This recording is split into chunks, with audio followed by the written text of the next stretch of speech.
देखिए प्रश्न अच्छी जे गोटे वृत्त रे एक व्यास बी बिंदु रे वृत्त मध्य अंकित स्पर्शक ऊपर सी एक बिंदु जेपरि सी वृत्त को डी बिंदु रे छेद करे प्रमाण कर जे B square equal AC into AD. देखो वृत्त टे करछि एबी हला हमर व्यास एवं कोन हैछि ना ए बी बिंदु अंकित स्पर्शक ऊपर सी एक बिंदु जा देला वर्तमान ए सी को एसी जोग कर दिया है प्रामाण्य होची AB square equal AC into AD. तेनु वर्तमान प्रमाण करिया पई अंकन टा केवल करिछि कोन ना एबी अंकन करिछि अंकन रे लिखि दउछि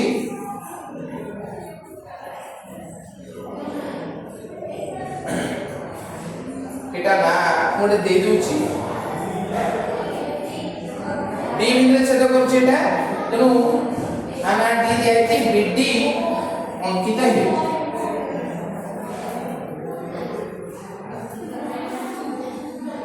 भलवारे बुझिया बीडी टा अंकन कला परे देखो मोर जेतु एसी बाहु कोडी अछि ना एडे एसी बाहु आ एबी बाहु काई ना एडा एवं एडी टा कोडा ना एडा।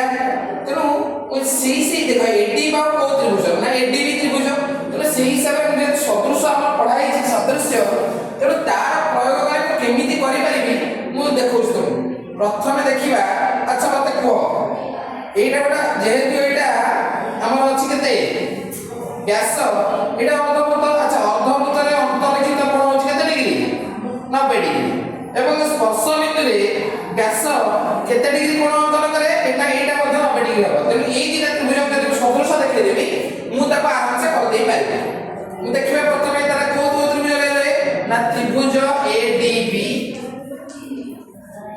वो त्रिभुज देखो भला देखो एडीबी माने एटा देखो एटा समकोण जदी होची एटा होची कर्ण।